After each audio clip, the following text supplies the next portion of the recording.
네, 여러분 안녕하세요. 이번 시간에는 그 40대 중반에 로스쿨에 입학을 하셔서 이제 그 변호사 시험을 마치신 우리 김우진 씨를 모시고 여러 가지 이야기를 듣고 있습니다.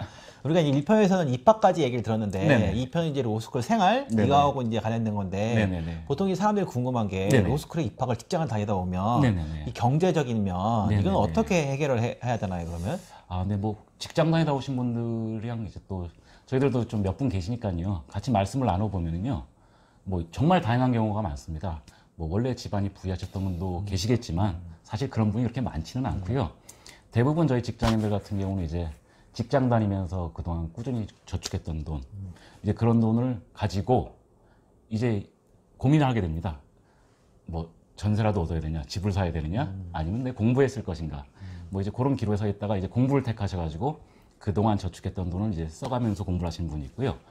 만약에 또 뭐 이제 가족들이 있으셔갖고 조금 그게 힘드셨던 분들은 뭐 이제 입학해 보시면 아시겠지만 이제 이 로스쿨에서 준비하는 분들한테는 뭐 나라에서 조금 장기로 저리 융자도 내셔서 뭐 이제 그걸 받아서 공부하시는 분들, 물론 나중에 다 갚아야죠. 뭐 그렇게 다양하게 있는데요. 저 같은 경우는 조금 이제 직장 다니면서 오래 모아놨던 돈으로 이제 공부를 하겠다고 하고, 사실 그 준비를 본격적으로 시작할 때 막 그런 부분까지 감안해가지고 아, 이 정도면은 3년, 아니 사실은 이제 변호사 시험 붙고 나면은 1년 동안 연수도 받아야 되기 때문에요. 뭐 거의 한 4년 정도는 버틸 수 있는 돈을 미리 마련해 두실 수 있다면 제일 좋고, 근데 꼭 그게 안 되더라도 들어오면은 이제 돈 걱정 안 하고 공부할 수 있도록 조금 도와주시는 제도들도 많으니까 너무 큰 걱정은 안 하셨으면 좋겠습니다. 그러면 또 이제 궁금한 게 네네. 체력이잖아, 체력. 이게 아유, 네. 30대도 아니고 네네. 이 40대 로스쿨 입학을 해서 네네. 하루에 보통 몇 시간씩 공부하신 거예요, 그러면 보통? 뭐 목표 자체는 훨씬 더 지금 실제로 했던 것보다는 컸던데요. 그러니까 제가 원래 이제 로스쿨에 들어오면서 제 스스로 작정했던 거는 하루에 뭐 예컨대 아침 9시부터 나와가지고 저녁 11시까지 공부를 하자. 보통 이제 그런 게 가장 보편적인 계획이라고 할 수가 있는데, 아, 체력적으로 그렇게 사실 할 수는 없고요.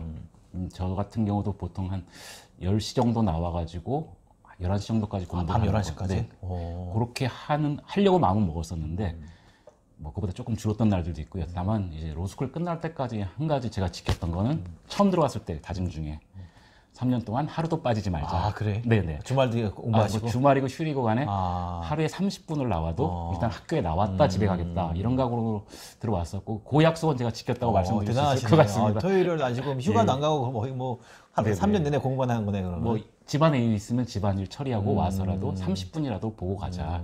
뭐 그 약속은 제가 끝까지 지켰던 것 같습니다. 아, 그럼 뭐 체력 같은 거는 뭐 운동 같은 거 하셨어요? 아니면 보약 같은 거 뭐 어떻게 하셨어요, 진짜? 정말 말씀 잘해주셨는데요. 저도 여러분 이 정 교수님 지식 채널 보고 계신 여러분들께 정말 강조드리고 싶은 거, 뭘 하시든 직장을 다니시든 로스쿨에 들어서 공부를 하시든 제일 첫 번째 조건이 체력이고 마지막 조건도 체력인 것 같습니다. 저 그게 부족해서 정말 고생했습니다. 아, 어떻게 고생했다는 건가요, 이게? 아, 네, 뭐 이제 들어와서 이제 여러분들 이제 로스쿨 들어오셔갖고 이제 학교 커리큘럼에 따라 중간고사, 기말고사 이제 이런 걸 보게 되는데요. 그러니까 저도 이제 처음에 이제 젊은 저희 원우님들이라고 그러는데, 저희는 이제 같이 공부하시는 분들 원우님들이라고 부르는데, 나이 차가 많이 나잖아. 20살 차이 나잖아요, 그쵸? 네, 실제로 저 20살 이상 차이 나는 원우님들도 좀 있었습니다. 근데 같이 공부를 하다 보니까 제가 체력적으로 좀 떨어지지 않을까, 그런 걱정을 되게 많이 했었는데 그 일이 실제로 일어났습니다. 정말 체력적으로 많이 부족했고요. 사실 들어와가지고 첫 학기에는 제가 뭐 성적이 굉장히 좋았었는데, 그때 1등하고 그러지 않았어요? 아, 교수님. 네, 첫 학기는 성적이 되게 좋았었는데 그때까지만 해도 체력이 좀 받쳐줬던 것 같고요. 근데 이게 장기 레이스로 가게 되니까 이 체력이 떨어지는 거를 정말 피부로 느껴집니다. 그러니까 혹시 들어오시게 되면 정말 하루에 1시간 정도는 꼭 빼서 운동 시간을 꼭 만드셨으면 좋겠습니다. 제가 그걸 못 해가지고 그때 되게 고생했습니다. 아, 그러면 이제 로스쿨 입학하면 네. 1학년 때 그때 생활은 어땠어요? 그때 뭐 재밌었어요? 아니면 뭐 공부만 했어요? 어땠어요, 진짜? 아무래도 직장을 한 12년 다니다가 이제 오랜만에 마음먹고 학교로 돌아와가지고 첫 학기는 정말 꿈만 같았습니다. 공부하는 게 너무 재밌어가지고요. 정말 그때 오히려 실수를 한 거죠. 몸이 지치는 줄도 모르고 공부를 했던 겁니다. 그래? 네네.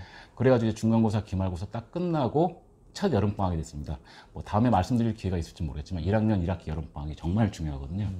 근데 그때 오히려 체력이 방전이 돼가지고 그래? 네, 학교에 나와서 아까 말씀드렸다시피 매일 나오긴 나오는데 힘들어서 그냥 앉아만 있는. 아, 그래? 네, 글자가 이게 어떻게 있는다는 거예요? 그냥 피곤해? 아니면 뭐 이게? 그러니까 온몸이 조금 피곤함을 느낀과 동시에 딱 책을 봤을 때 글자가 눈에 잘 안 들어옵니다. 그냥 앉아 있습니다.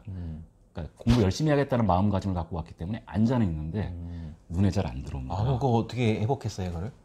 뭐 여름 방학 동안 뭐 그래도 좀 운동도 다시 해보고 그 어떻게든 더 열심히 하려고 노력하다 보고 하니까 또 금방 2학기가 와줘가지고 오히려 방학 때 힘들었던 게 조금 2학기가 시작되니까 조금 더 나아지는 것 같아요. 원래 그 법 공부 하다가 와서 네네. 그 힘든 거는 덜 하지 않았어요? 그 뭐 아는 게 다 아는 거 아니었어요? 그게?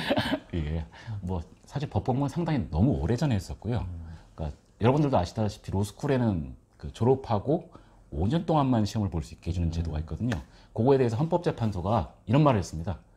5년이 지나면 학교에서 배운 거는 다 까먹는다. 그렇기 때문에 이제 5년 이상은 시험을 못 보게 해주겠다고 헌법재판소에서 말한 적이 있는데요. 마찬가지로 처음 들어왔을 때 되게 당황했습니다. 그동안 뭐 제도도 많이 바뀌고 있었고요. 법률 용어도 많이 바뀌고 있었고, 뭐 약간의 그 리걸 마인드 정도만 남아있는 상황이었는데요. 처음에 들어서 많이 당황했었는데, 그 같이 공부하시는 분들이랑 열심히 하다 보니까 또 어느 정도 회복되는 것도 좀 느껴지고 그랬던 것 같습니다. 그러면 1학년은 이게 겨울방학? 그때는 네네. 어떻게 공부했어요, 그러면?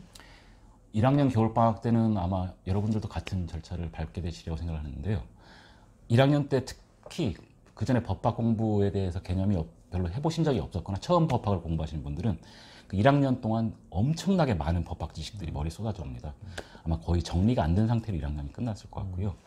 1학년 겨울방학 같은 경우에는 그 모든 과목을 정리하는 것도 좋은데 뭐 누구나 말씀하시다시피 1학년 겨울방학 때는 꼭 민사법, 그 중에서도 민법은 다시 한번 정확히 정리해 주시길 바라고 저도 민법을 공부하면서 1학년 겨울방학을 다 보냈던 것 같습니다. 아, 그럼 2학년 되니까 좀 편했어요, 그러면? 그게 이 편해졌다라는 게 상대적인 건데요. 1학년 때에 비해서는 조금 편했습니다. 그럼에도 불구하고 힘들었죠. 근데 워낙 1학년 때 새로운 것들을 많이 접하고 공부량이 많다 보니까 저는 3년 동안에서 1학년 때랑 맨 마지막에 변호사 시험 보기 직전 그때가 제일 힘들었던 것 아, 같습니다. 그래? 네네. 그럼 이제 3학년 때 되니까 이제 어땠어요, 이제 기분이? 3학년 되면은 뭐 이제 긴장되죠. 이제 변호사 시험 1년밖에 안 남고 뭐 요즘 계속 변호사 합격률이 떨어지는 추세라 뭐 거의 그걸 맘 편히 준비하는 사람들은 거의 없는 것 같고요. 전원 긴장 속에서 열심히 준비했던 것 같습니다. 저희 동기들. 그때 그러면 뭐 이렇게 3학년 되면 그때 똑같이 아침부터 밤까지 똑같이 공부했었어요? 아니면 뭐 이렇게 다른 게 있었어요? 똑같았어요? 꾸준했다고 봐야겠죠. 아, 3년 동안. 그러면 이제 보통 6월 모의고사, 8월 모의고사, 10월 모의고사 뭐 이런 거 보잖아요. 네네네네. 그때 그 모의고사 준비는 언제부터 했어요, 그러면? 분들도 다 마찬가지겠지만 그때까지는 이제 공부 욕심에 조금 두꺼운 책을 봤다면 그때부터는 그런 욕심을 좀 버리고 시험에 맞는 수험서들을 골라서 그것만 집중적으로 반복을 하는 식으로 준비를 했습니다. 근데 거의 이제 마지막 변호사 시험 때까지 네네. 그때는 어떤 식으로 공부했어요, 그러면? 그때 체력이라든지 뭐 정신적으로 뭐 힘들고 그런 거 없었어요, 그때? 네, 그때가 되면 누구나 다 체력 때문에 힘들고 정말 어렵구나 많이 느끼게 되고 체력적으로 저하가 되는데 그냥 가게 됩니다. 힘들어도 가시게 됩니다.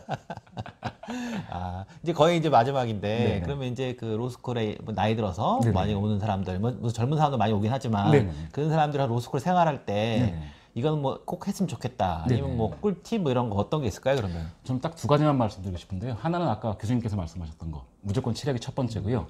그다음에 두 번째 말씀드리고 싶은 거는 뭐 본인 스스로는 나이가 좀 많다거나 남들보다 늦게 들어왔다는 생각을 할 수가 있는데요. 절대 그런 생각하지 마시고요. 정말 다른 같이 공부하시는 분들이랑 똑같이 더 열심히 가리지 말고 더 적극적으로 생활하시기를 정말 권해드립니다. 하여튼 뭐, 하여튼 변호사 시험 빨리 합격하셔서 또 한번 나오시면 좋겠습니다. 네네. 예, 감사합니다. 감사합니다.